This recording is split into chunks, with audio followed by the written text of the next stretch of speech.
Jaime Show. I am so happy that you are here with me on this Friday. That's right, it's never a Friday on the Dr. Jaime Show. It is always a Friday. We are minutes away from 5 o'clock and Saturday, and those days are just so much fun.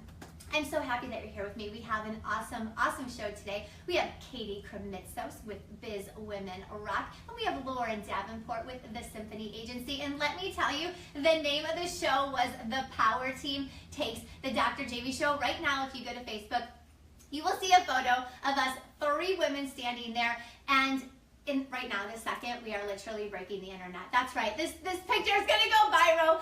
We look so good in it. And the flag's blowing in the background. It's epic. You're going to love it. You got to go check it out.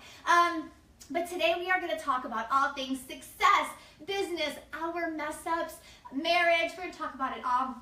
And the question you all have been waiting for, if we were single, what would we be doing right now? We are going to answer that for you today. I promise if it's the last question, I will get to it today. But we also have an amazing lineup of guests as well coming up. So next week, which would be, so next week is 5/26. We have Amanda Nelson on the show. It is the 26th next week, right? Am I right? Okay, I can't believe it. I can't believe that we are at the end of May. That's crazy. Okay, so we have Amanda Nelson. She's going to talk to us about overcoming addiction, how she did it, her path to getting healthy and clean and feeling so great in her own skin. She is the author of The Patched Wangs, W-A-N-G-S. Go check her book out on Amazon. Grab a copy, support her family. She's also going to Penn State. She has changed her life around, and we're going to hear all about that. Okay, so then we are going to skip a week, I believe we are, and we're taking it to 6/9, June 9th. And we are going to have John McBride on the show, but not here. I am going to be live from Kennedy Space Center with astronaut John McBride. And I have my little cheat sheet over here because I have to read this to you. He was the lead chase pilot for the maiden voyage of Columbia and the STS-41G pilot. Holy cow. And the rest of his credentials are this long. So we are going to find out everything about him. If you have any questions that you want to ask on space, where we're going, what we're doing, anything to John, text them in the chat. You can text them today. You can personally message me. Bid Chat, you can call in. You can message me on Bid Chat. You can find me on social media and privately message me, and I will make sure those questions are answered and on the show. Okay, and that is the 9th. All right, then we have a whole lineup in June. We have a nutritionist coming on. We have a segment on flipping houses. I can't wait for that one. Okay, so when I think flipping houses, thank you, HGTV. I think of like this cute outfit with these shoes, and I take like this cute pink hammer and I hit like the wall one time, and then I get to like sell the house for $100,000 more than I just bought it yesterday. False! I can tell you that is false. That's not how it works. I have people come to me and say, oh, I'm kind of going broke. I think, I'll just flip a house. I don't think you can just flip a house. I think there's more to it. So we are going to figure out exactly how you flip a house coming up toward the end of June. July, I will miss you. And then I have a great lineup, which I'm not going to share with you for August already. We have some big names coming in here. All right, so that's the lineup. Now let's go down some general admin. And then today I'm going to skip the whole where I give you a tip and we talk about it for a minute because Katie and Lauren can't wait to come out here. I can't wait to have them come out here, and we have a full show. I'm thinking the show's going to be 4 hours. I'm going to try to keep it to an hour, but I think we probably could go for 4 hours, especially for drinking margaritas. Then it might be like 6 hours. It'll be an all-nighter. We'll be pulling an all-nighter right here on Facebook Live and Big Chat. Okay, so, follow me. Go to youtube.com. Type in Jamie Kulaga, K-U-L-A-G-A, and click that subscribe button for me. You can also go to Facebook and type in Dr. Jaime Superwoman Workshops and Coaching and click that like button. All right, next on the list, the book for Mother's Day. I hope you grabbed a copy of The Superwoman's Guide to Super Fulfillment for a special lady in your life that's trying to balance and juggle it all. Whether or not you did, mommies out there, I really hope that you had an awesome Mother's Day. So I actually brought this. Look at what my son Blake, Mom Kulaga, if you're watching, I absolutely love this. So she gave my boys a few dollars, and they got to go through the store and they got to pick out something for me.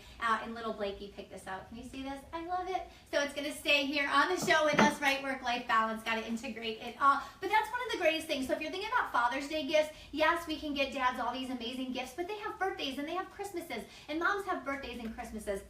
For dads, like, you should give your kid like $20 and like take them to Target and say, pick out anything you think dad would like. And maybe it's like a horrific gift, but it's like what the kid thought that dad would like, and that's what means the most to me. So, okay, that's my tip of the day. All right, franchising. Okay, so moving on. So many of you know that I own 2 Maids in a Mop right here in Tampa, Florida. I am the area developer as well for DC, North Carolina, and Florida.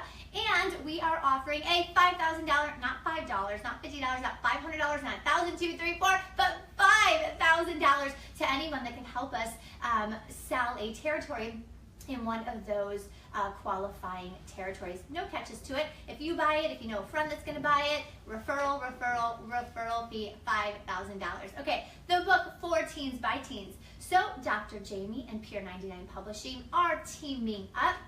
We are creating an ebook for teen girls by teen girls. So we need about 100 girls that are going to write on certain areas, whether that is bullying, social media, dating, maybe living it, maybe they're part of military life. And we want different, not chapters, but different stories from each of these girls to compile one book, so then girls can purchase them, 99 cents, it's gonna be 99 cents on Amazon, and read about all of these different stories. So we're putting girls in a mentorship and leadership role, and then allowing other girls to read this book and learn from them. You do have to be ages 13 to 19. You can email your submission to doctor@drjaimek.com. Don't worry, your daughter will not be completely known. She will be published, but only her first name and her age, not her location or any identifying information. Okay. Mommy Mastermind is up and running. Go to drjaimek.com, click on the Mommy Mastermind link, and you can find out everything that we are doing in 2018 with the next Mommy Mastermind. And right now I would usually share my tip. That I said all of that in one breath, but I can't wait anymore. I know you can't. Lauren and Katie, come on out. Yay! Give me hugs, ladies. Yay! I love it. I love it. And I told them we color coordinated. We totally did. Okay, yes, I'm so glad that you're here. Okay, so I said all of that in one breath to get you out as quickly. Good God, girl, that was fast. Oh my gosh. Okay, welcome. Thank you. Yeah. Okay, so before we begin, I always have the viewers learn something specific about the guest. So you have to tell us something unique or interesting about you that no one or very few people know. Okay, you ready? Yeah. Okay, so I was, there are 6 kids in my family. My parents had 6 kids. Okay. That's not incredibly unknown. I'm number 4 out of 6. The not so well-known part is that we grew up being sort of like the Von Trapp family from Sound of Music. Like, we would perform for people. If this was our living room, my parents would have their friends over. We would have coordinated dances. We would sing songs together. We would sing songs at like the local church's talent show. So wow! Yeah. If I would have known this, I would have better I'm not going put to together sing. something today. I know, I'm video online. Do not want me to sing. But yeah, Barry Manilow was our favorite. We had like a dance to American Bandstand and Copacabana. That was a good one. Oh, so, I love it. Yeah. I love it. Yeah. So if you feel like busting out a note at any point during the show, feel free. Okay, something unique or interesting. Okay, so that was brave. So yeah, I'm go gonna, for it. I'm gonna give you a brave one too. So what most people don't know about me is I've actually gotten married 6 times. Wow! Okay. Come on. Wow! That was brave. Daniel, All right. Daniel, I know you're watching. So the first 4 times in high school, I was Cinderella.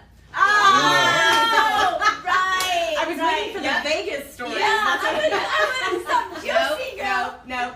So first 4 times Cinderella, High School Musical, and then my husband and I actually got married about a year before our wedding. So we got married on 12/12/12 at the courthouse, Nice. and then had a beautiful wedding in Jamaica in the middle of the ocean about a year later. So that was number 6. Pretty impressive, right? That is the most PG rated version of a 6 marriage. Yeah, I love it. I love it. Oh my gosh. Okay, so I always tell people, and I have a new one for you today, Facebook, a new one for you, Bid Chat. Okay, so, and I don't know if you ladies know this, probably not, because why would they know this about me? I don't know. So since I was little, I have to wear socks to bed, but they have to be the tall soccer socks. So every night I have to wear tall, like pink or black soccer socks to bed every single night. But you already know that. Some of you don't. You're probably laughing at me. So here is something crazy about me. So I would totally dread out my hair. I would totally rock like salty dreads. I so want to do that. And so I said, okay, I can't do it now, you know, right? Okay, you're working, you've got kids, that whole thing. I know I shouldn't care about it. I preach not to care. So I said, okay, at retirement, I'll do it.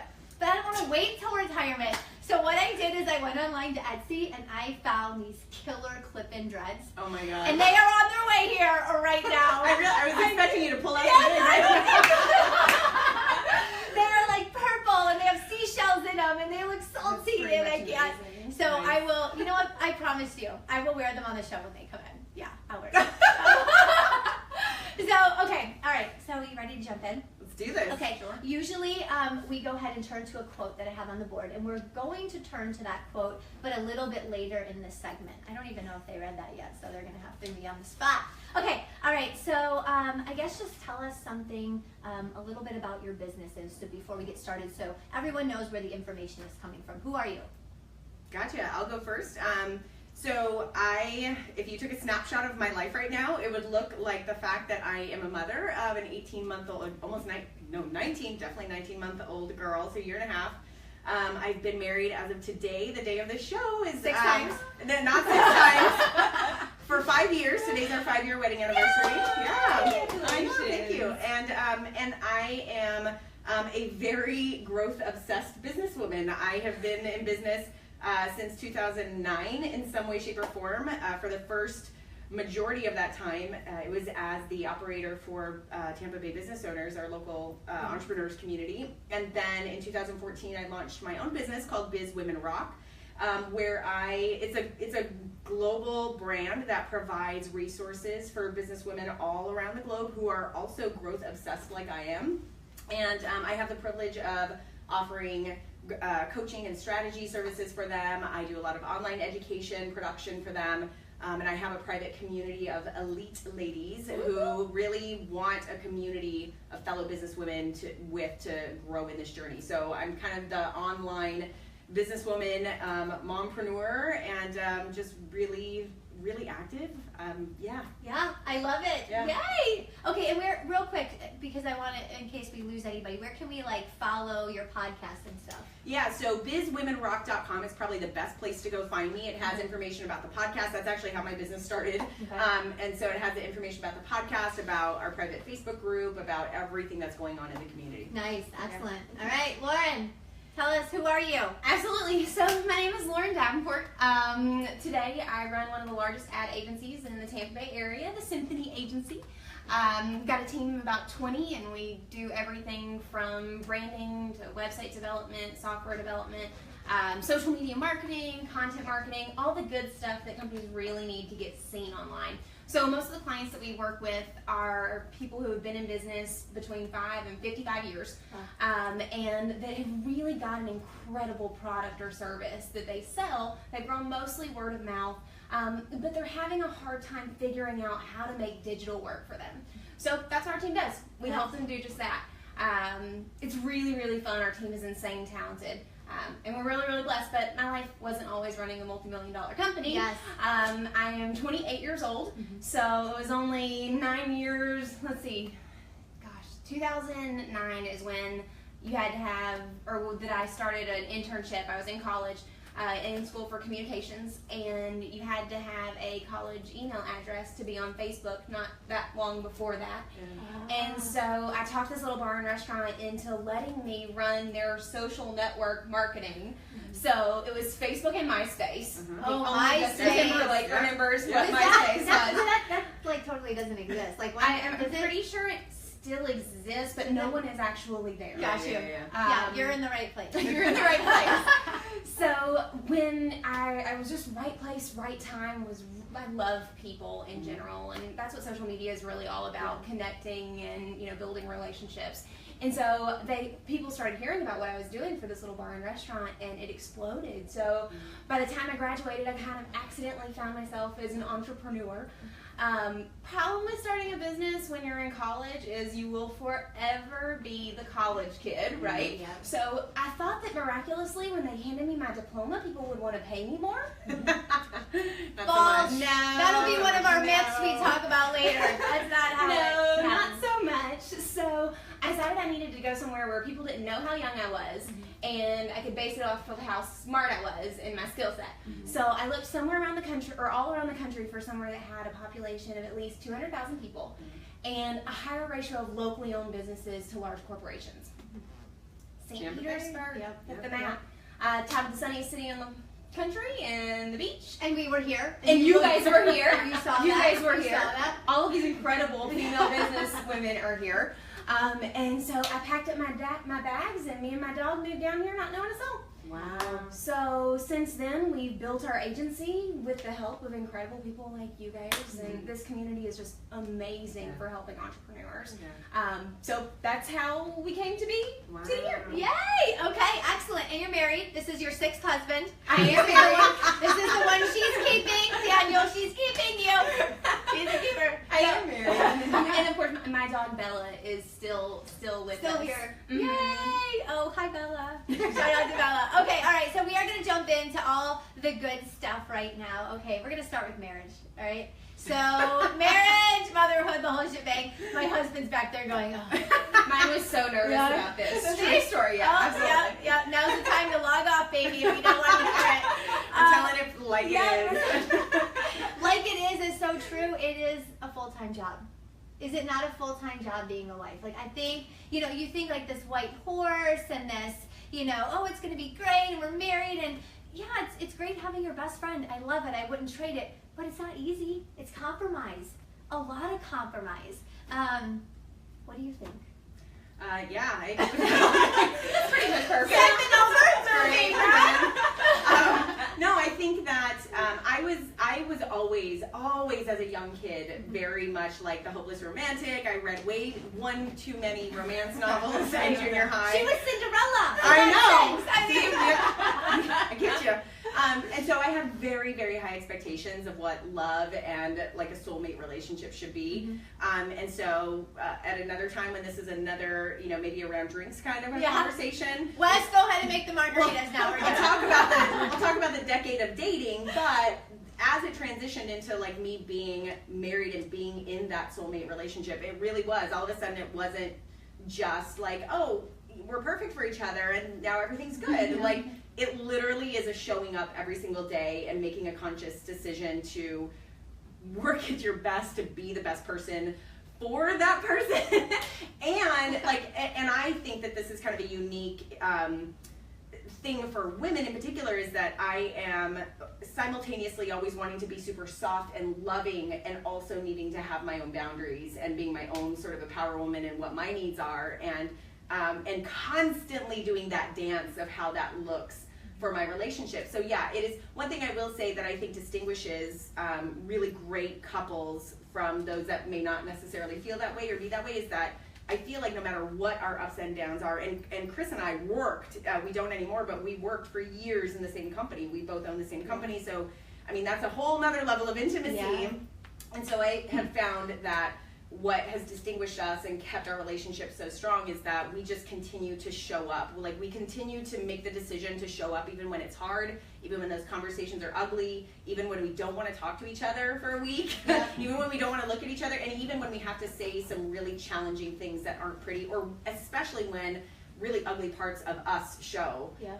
And knowing that at the end of the day, like, okay, I'm gonna show up and I'm gonna show up to this table and we're still gonna be here talking. We're still gonna figure this out. Yeah, never walking away. Yeah. Never walking away, and that can be a challenge. And Wes and I work together. So one of the things that we put into place is on the weekends, especially on Saturdays. So like Friday when the show ends here, he goes and does a few more things. He comes back and then we're off. Yeah. And we are off and we are not talking about work, and we are just kind of taking a step back, because that's what your relationship can become, is like all work, and then sometimes work gets you really tense. Yeah. So when we talk work, we're like, Yeah.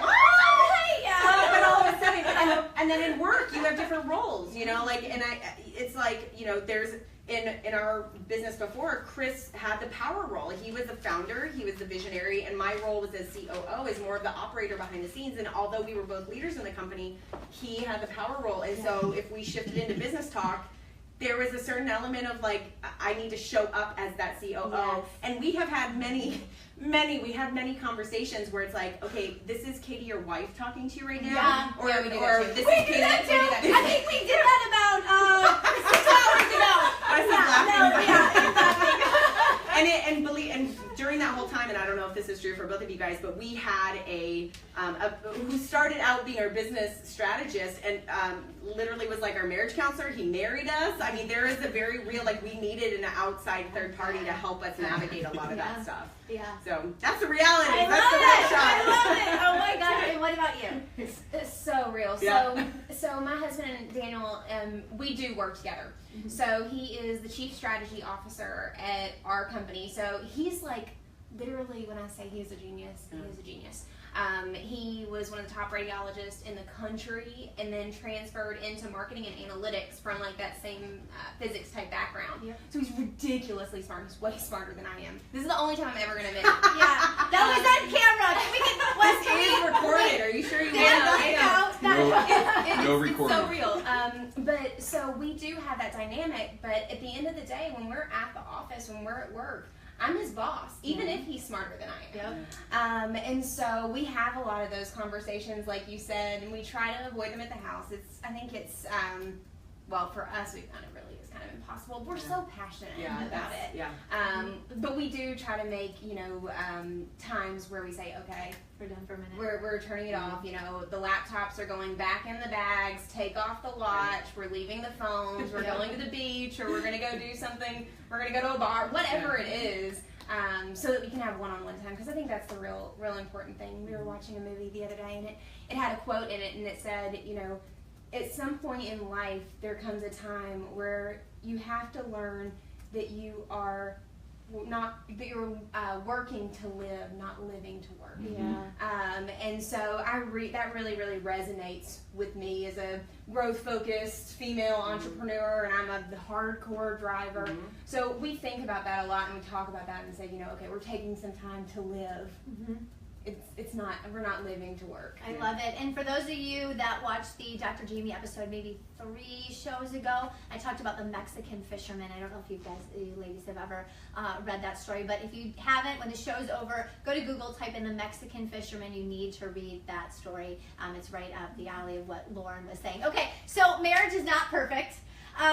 We do argue, it's true, and it's compromise. So, ladies that are so excited to get married right now, just hold your breath. No, just kidding. It's definitely a two-way street. Okay, all right. So, okay, let's talk about managing the relationship. So we did talk about a little bit how we could be the leaders sometimes in the office, and we kind of butt heads. So how, with our husbands, do we maintain such a strong relationship? How does Chris deal with it? How does Daniel deal with it when you're like, no, this is the way it's going to be? How do you? Yeah. Do they just walk out? For you. I think I fired Wes 12 times, and he quit. He quits every day. I think it's about setting goals. Okay. I think it's all about the big picture. So, and Daniel and I talk about this a lot. So, as we both own the majority of the business, and that part of it is jointly. Now, granted, that's at an owner level, and our roles as CEO and Chief Strategy Officer, those are employee levels. So we make it very clear that those are two different things.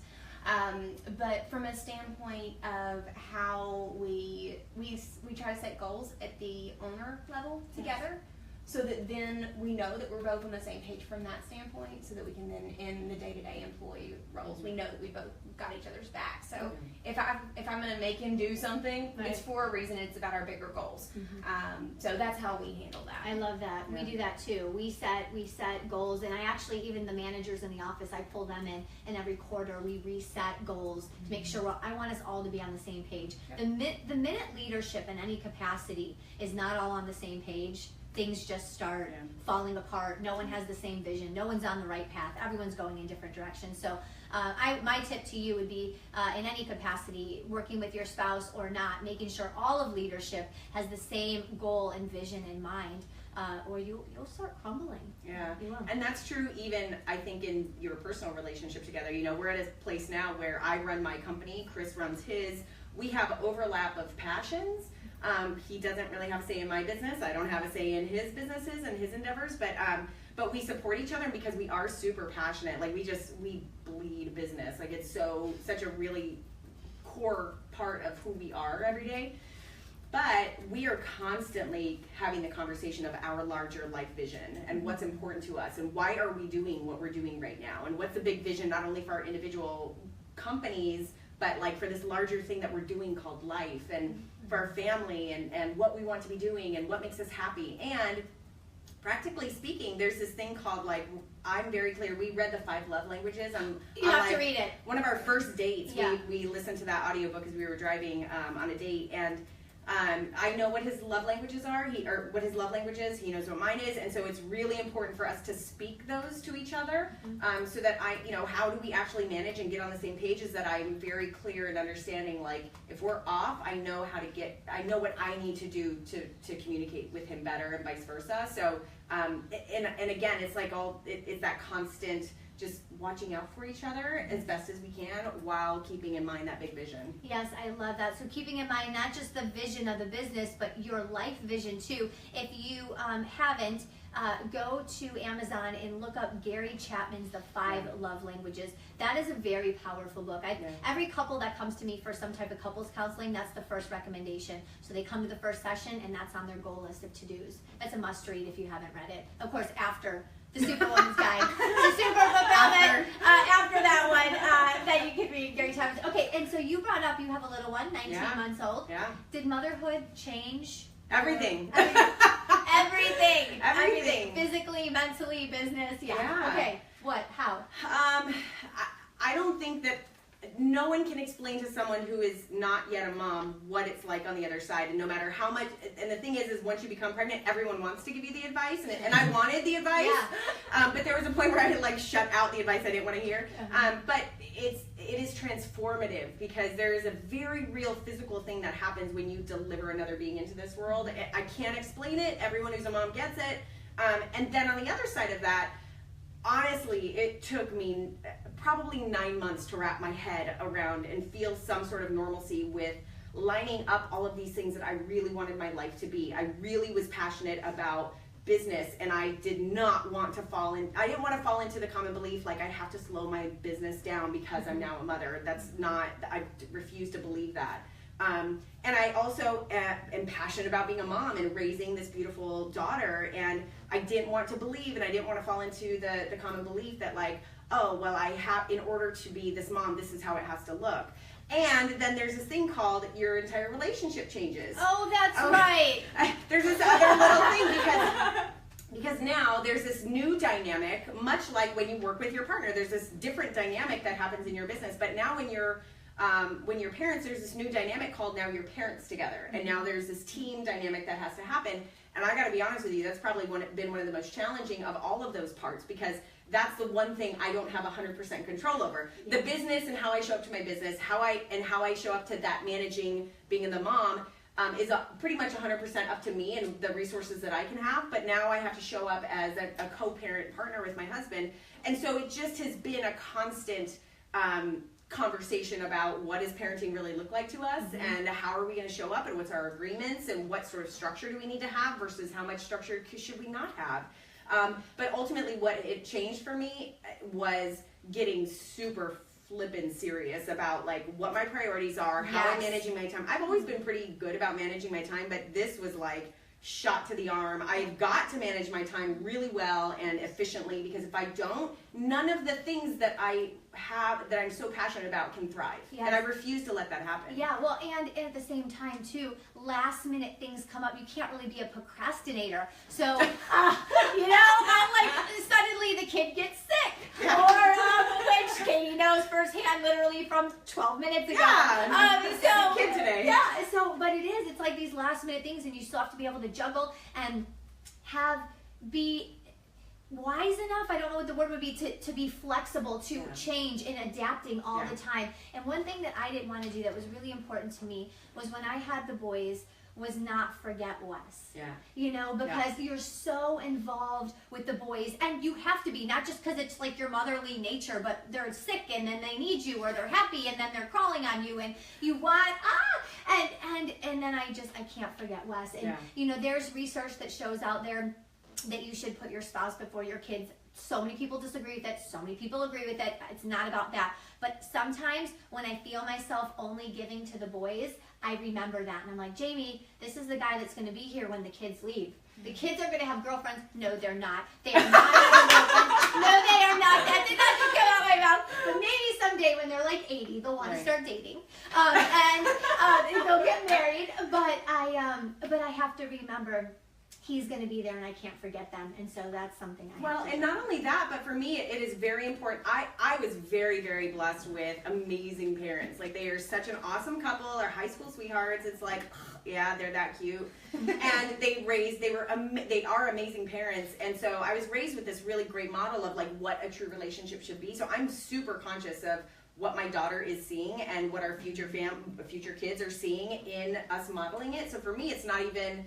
It's yes, Chris is going to be around after kids are gone, but it's more also like I want to make sure that she sees us kissing, she sees us holding hands, she sees us arguing, and then showing up. Yeah, right? Like I want her to see that that's how a relationship looks like. You know, that it's real, but that it's constantly here and thriving. And same thing, if I put too much time into her, this starts crumbling, and I don't want her to see that crumbling. Same with business. Same with business. You can't put too much time just into your business and forget about all your other obligations. Okay, so we're going to go ahead and we're going to move on into business. So I have to say, damn, we're good. Is that okay? Can I say that? We have done a damn good job. I love it. And we can say that, and we can confidently say that. But it was baby steps for me. Like little baby steps, and then fumbles, and then setbacks, and then was it baby steps for you? Sometimes I think we had giant steps. Yep. And then a whole bunch of giant steps back. Yes. So for us, literally, so our industry, we do a lot of digital marketing. Our industry is the Wild Wild West. I mean, 5 years ago, you couldn't sell any of this stuff because nobody understood it. So because of that, we're in a business that is growing rapidly. 3 years ago, we were a team of 2 or 3.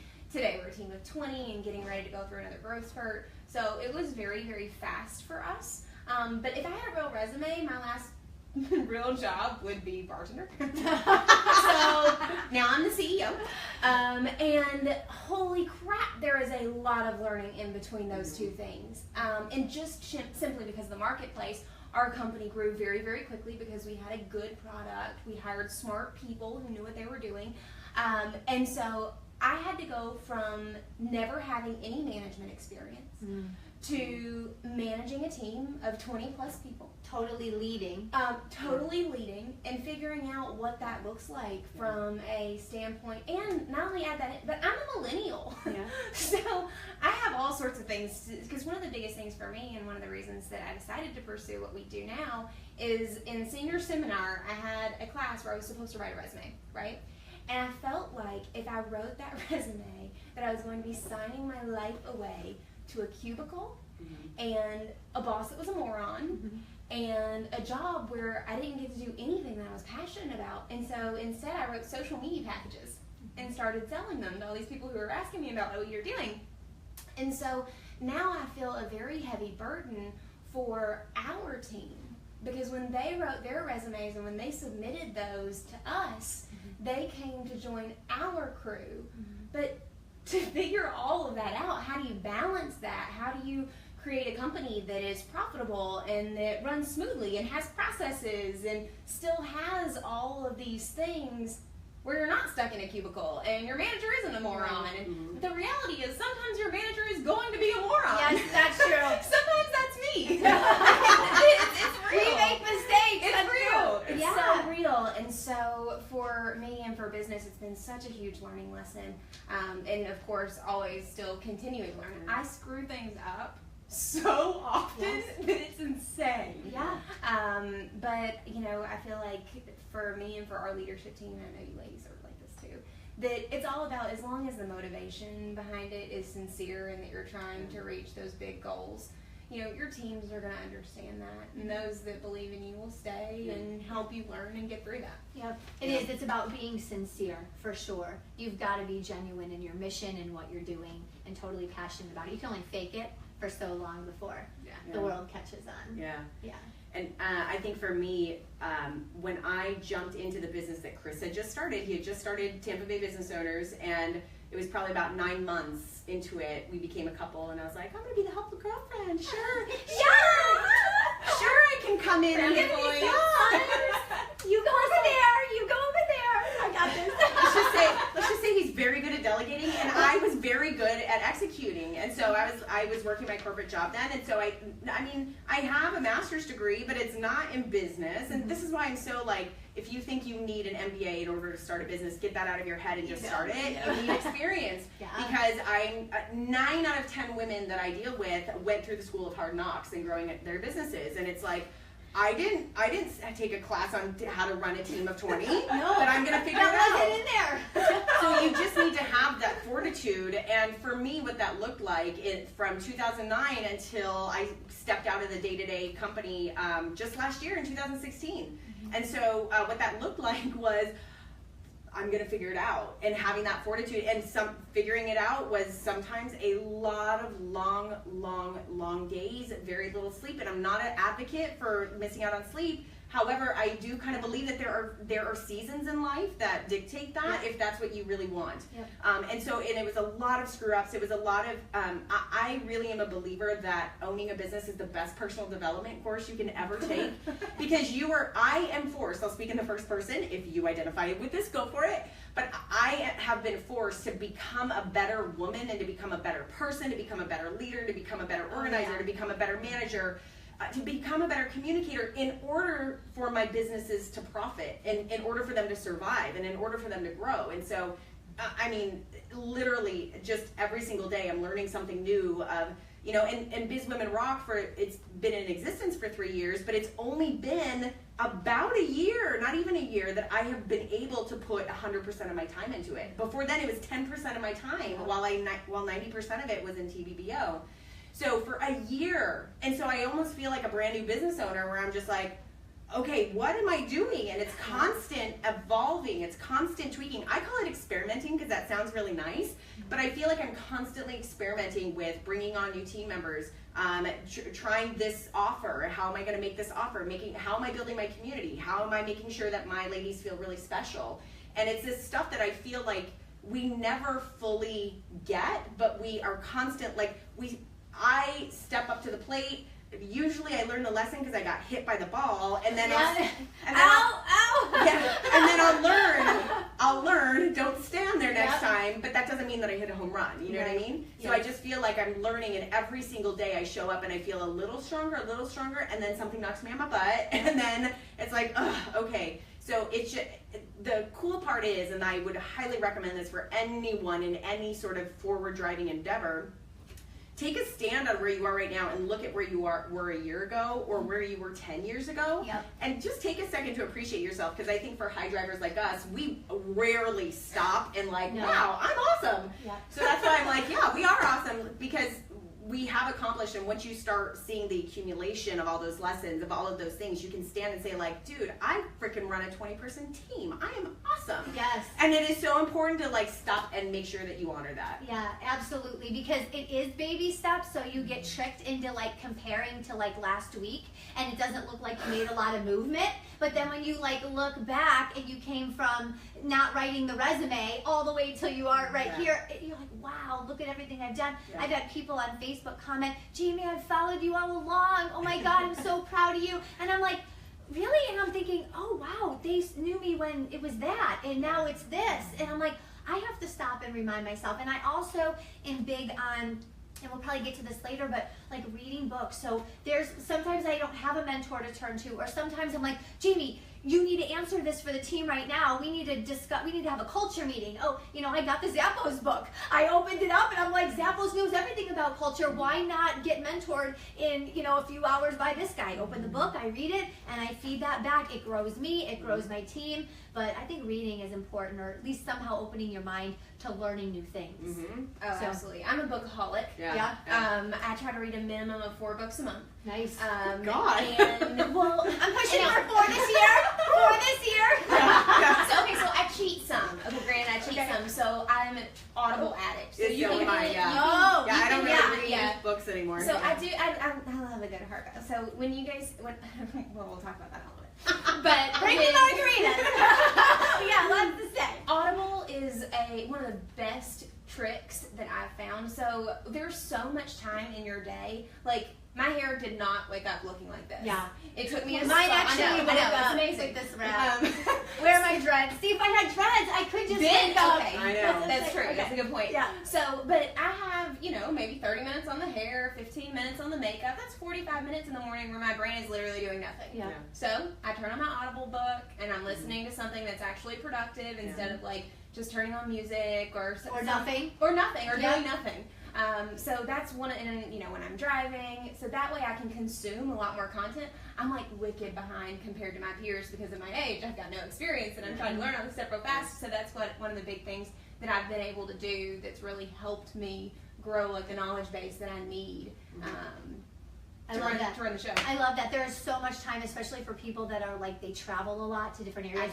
You hands down need to be listening to something. And I'm actually that person that likes to highlight in books and take notes. So what I've done is the books that I don't need to take notes. I'm not passing the knowledge down to the team. I'm not going to turn it into a PowerPoint presentation. I'll listen to those on audio. If I need to actually sit down and really focus on it, that's when I get that hard back book. Yeah. But 4 a month, that's awesome. I challenge really you to do maybe 4 a quarter. I challenge you to do something like that. Okay, all right, so let's see. Anything else we want to hit on? Okay, because I know we have to speed up for the, for time here, but what is one myth about being a business owner? What would you say the myth is? And I actually will comment on the sleep. I hear you don't have to sleep. You don't have to sleep. You work. Successful people don't sleep. And I personally think that's a myth. You need to sleep. It's the only time where your tissues rejuvenate and you give yourself that mental clarity to kind of center and refocus. So I think sleep is important. Have you heard of a myth? Any myths that you have? I think from the outside that like we've got it together and we're successful. Like we're having this conversation about the success that we have, and it's actually kind of a big thing that a myth that I wanted to demystify, and I do that through my podcast sometimes because there are times where I'm like, dude, you need to tell us the real story. Yeah. So the myth is often like, oh, these are 3 really powerful, super successful women, and yes, we had just had this conversation about how far we've come, but the dailies of that. There are so many down moments. There are so many down moments of like literally crying. I don't know how to do this. Yes. I'm not good enough. Yes.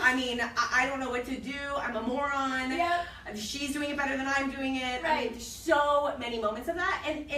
And seriously, ever since I've started business, it's just evolved into like a different conversation, and I get better at dealing with it, and I get quicker with picking myself up, but still to this day, and I like to think that's part of what actually makes my community pretty special is because I'm super authentic in sharing that stuff. Like I will show up on a Facebook Live to my community on a bad day and be like, girls, this sucks. I'm gonna share with you this really bad moment because I ultimately believe that those are really great and powerful teaching moments. Yes.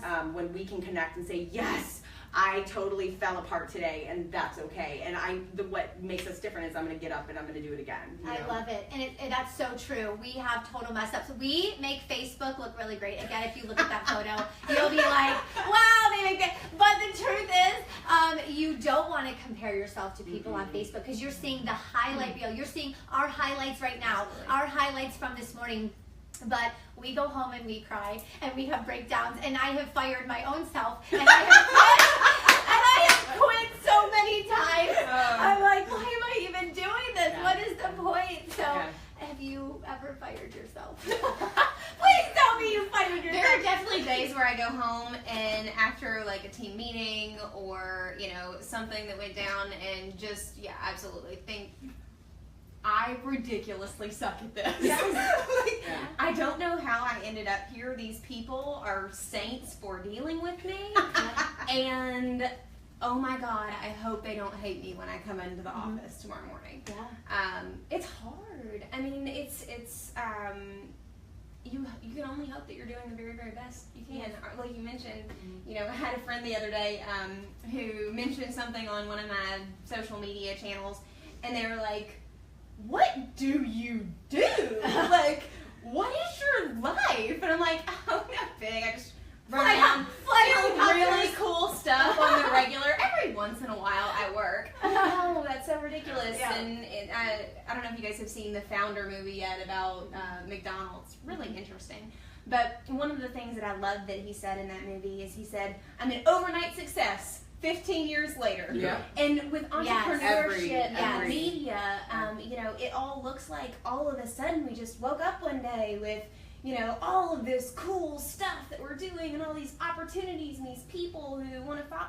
No, it doesn't work like that. My girlfriend is in town, and we were reminiscing on stories of when we were like 16, and we had gone to like this little like it was literally like a non-alcoholic club. Okay, so they let you in at 16. We're in there, and it's just like this. It's literally like the size of this, maybe like 2 of these living rooms or something. This little place, and Pink showed up, and she was just like standing on the bar singing, but it was like. Back then, like that's how she got started. Now she'd never go into like a 2-man bar and stand on the bar for the teenagers. Right, for the 16-year-old non-alcoholic situation going on. But she grew, and that's what we have to remember is it is growing and developing and changing, and a ton of mess ups along the way.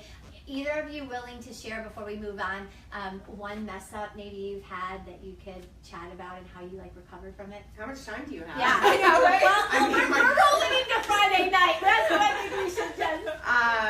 Oh my gosh, literally this is so like recent.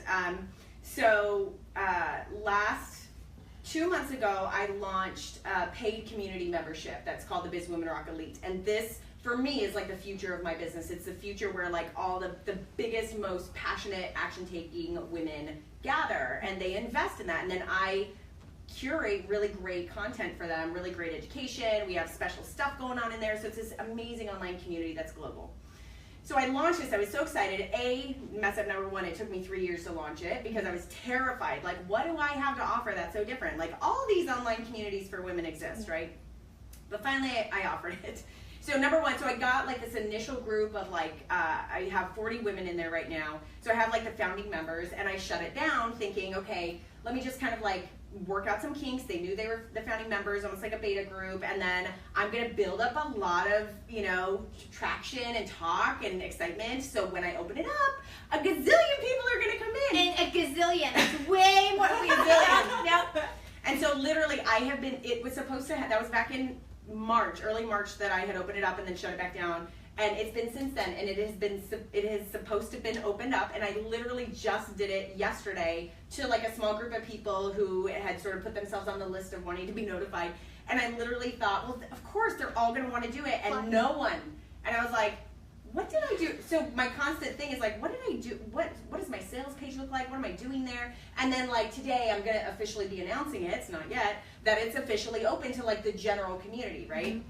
So the screw up is like, what am I doing here? Like why did this not work? And should it have been done on a Friday? And what about this? And so it's this constant like, for me, the massive shift there was needing to take it away from being this massive launch that needed to be like super like multi-six-figure launches that you see online. Like I didn't want, like I was building it up to be that, and I literally had to totally scale it down, just be like, just open the dang thing up, and then let's practice marketing. Like let's experiment marketing, and then let's figure it out. And change and evolve with it. Totally. And that's exactly it. So like it's totally in the moment, constant things that I am dealing with, constant. So yeah. Oh my gosh, any mess ups along the way? Gosh, any mess ups? I feel like how long do we have? Gosh, mess ups. I think because I mentioned earlier, management is probably the hardest part of my job. And so as a manager, one of the things that I've been learning is management isn't just about, you know, all the individual team members. That starts at the top. It starts with leadership. And I've got an incredible leadership team, ridiculously talented group of guys.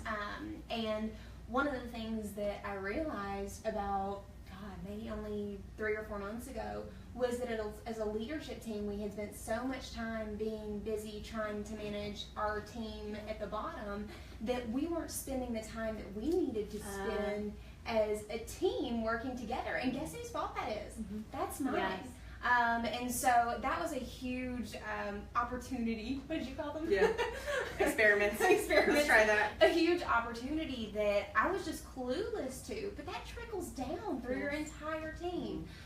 So that's something that we've been working on now as a leadership team. Okay, where are we at? Let's not all just, we've each got our own goals for our departments, and those are great, and we're growing. But what does it look like when we all start working together? Yeah. And it's been huge. It's been really, really exciting to see, all of us growing together versus just growing individually. And that's my screw up. Yeah. That should have been me from day one who had those things put in place. And there are times, so many times I get that's my fault. And Wes, don't I say that to you sometimes? We'll be sitting there and sometimes. Sometimes. Not all the time. Let's make that clear on camera. In 1% of cases, I'll be like, okay, and I see what's happening here, and that's my issue. Yeah. And then I got to kind of adjust. So admitting fault, I think, is important as a leader too. You just kind of have to admit it. All right, so I want to get to I know we have 10 minutes left and we have like 2 sections. So on Just Us, I want to talk about Just Us for a minute. Okay, so we'll go to 2 questions here because I know everyone wants to know what we would be doing right now if we were single, but hold on. We have 1 question before that. Okay, so what habits do you have that are driving you towards success? What's keeping you going? So habits for me are a must. Like, I need structure, and I need some sort of daily or weekly or monthly habits that allow me to practice regularly where I want to be going. So for me,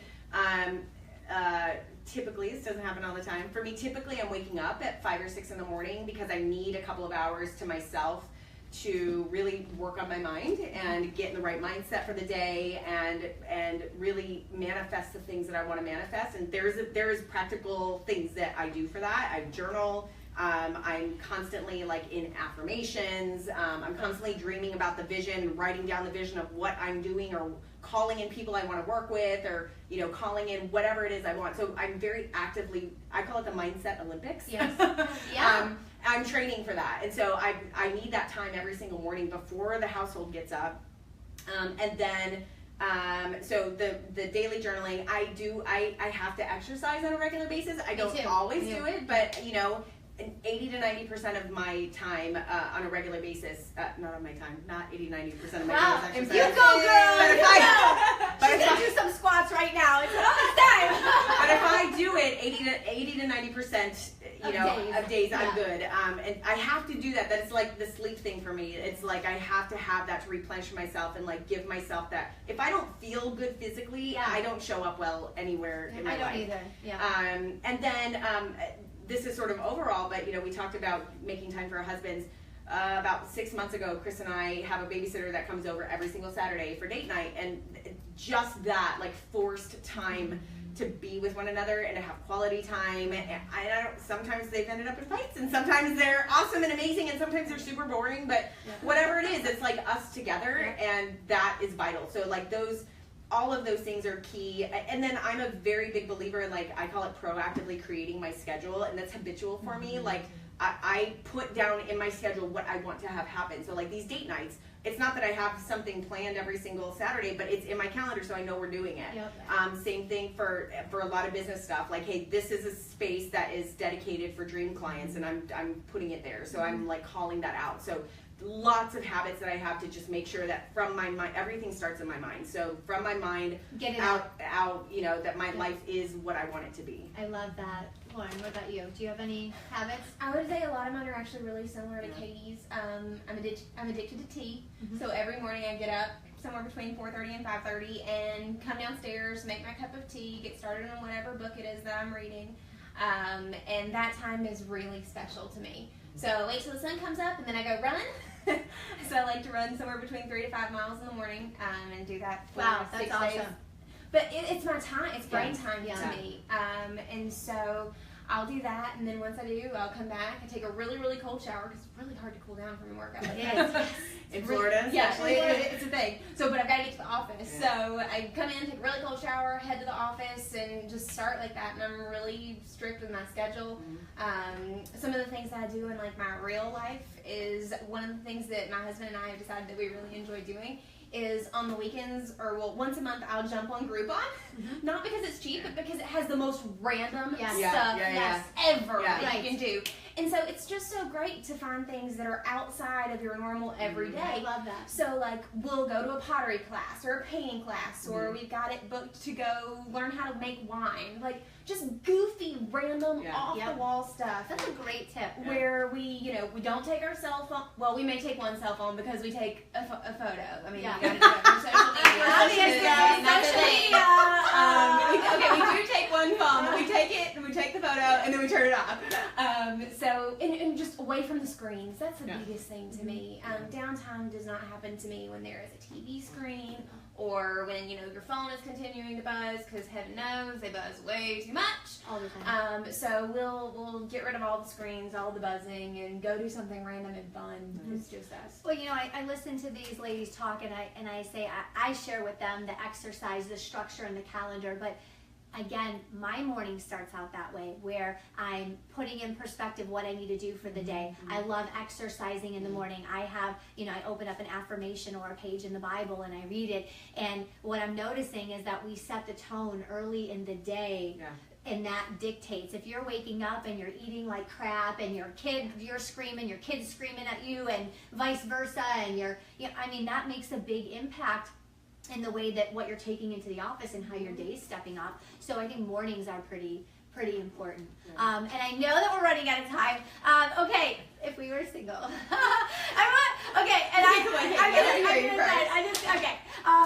I will share with you what I would do if I was single. So if I was single, I've always wanted to be, well, when I was younger, they called it a stewardess, but now they call it a flight attendant. I think I would be a flight attendant. I had no family and no kids, and I would just travel and go to places all the time and drink a lot. I would definitely have dreads going on right now, and I just wouldn't give a flying, No, that would be what I like that. I'm kind of boring. I literally would be having my exact same life. Because this is the life I've created. I would only adjust it in the sense that I would probably be a lot more mobile. I would up and be able to go and travel more. Just do conferences, because I have the benefit of having a location independent business, and so I have women. I have a community in Australia. I have a community in Canada. I have a community in all parts of Europe and all sorts of stuff in South America. So I could up and go and extend my business model to be there and live there. For me, I love traveling. We travel a lot, but we always come back here. But I would love to go and live somewhere for a year. And really get to know the culture. I'm not the tourist. I really want to get to know the culture, the people, and then get up and go somewhere else. So I think that really would be the only difference of what I do. But it would be a big difference. It would be. It would be a big difference. It would. And if you were single? If I was single, are we assuming that money is of no object? Yes. Did we decide on that? Yes, we did. Money is of no object. Yes. Okay, so if I was single, money is no object, I would still have my company. She's my baby. But I would definitely be doing a lot more. One of the things that really drives me and I'm passionate about is young women. So Katie, you mentioned, as a young girl, you had all of these incredible experiences growing up. My family life was very, very similar. And I know how blessed I am in that aspect, because that's something that builds so much confidence in women. And I think that, when you get to a certain age, you're really fighting a lot of the things that you dealt with as a small child. And so I'm on the board for the Girl Scouts. And do some stuff with the Working Women Foundation. I'm on the board for that too. But if I had all of the money in the world, and money was no object, and I could, put a couple of middle management in my team and let them kind of do their thing, I would spend a majority of my time investing in little girls, because they're the future of our world. Yes. Yeah. Yes, we need to get them on the ebook. We need to. Definitely. Yeah, but so while they're saving the world, I have dreads and I'm drinking. That's what I'm doing. I'm just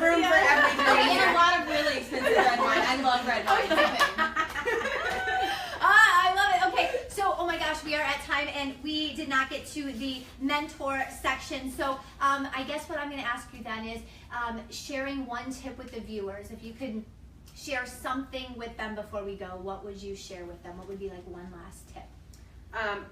One big tip that I'm incredibly passionate about is no matter where you are in life right now, your number one job is to get really intimate with yourself, and that will be your true guiding force on what you need to be doing next, what you need to be doing in life, what is important to you, and how you should create the life that you want. You can't figure that out unless you take the time to continually be in touch with who you are, and that has always been the key for leading me. So I love that. What about last piece of advice for the viewers? Confidence.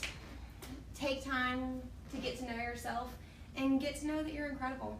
Yeah. Confidence really makes all the difference in every way that everyone perceives you and in the way that you feel about yourself. And so invest in your confidence. Take the time to go out and sit in the front row of a conversation. Speak out. Don't be afraid Speaking to be up, heard. yes. Yeah, speak up. Because those are the kinds of things that are going to give you the opportunities to grow. Yes, I love that. And my tip for you would be go get dreads and go to a beach. That would be my tip for you. Okay, so where can we find you, follow you? What can we do? Let the viewers know in case they want to get in touch with you.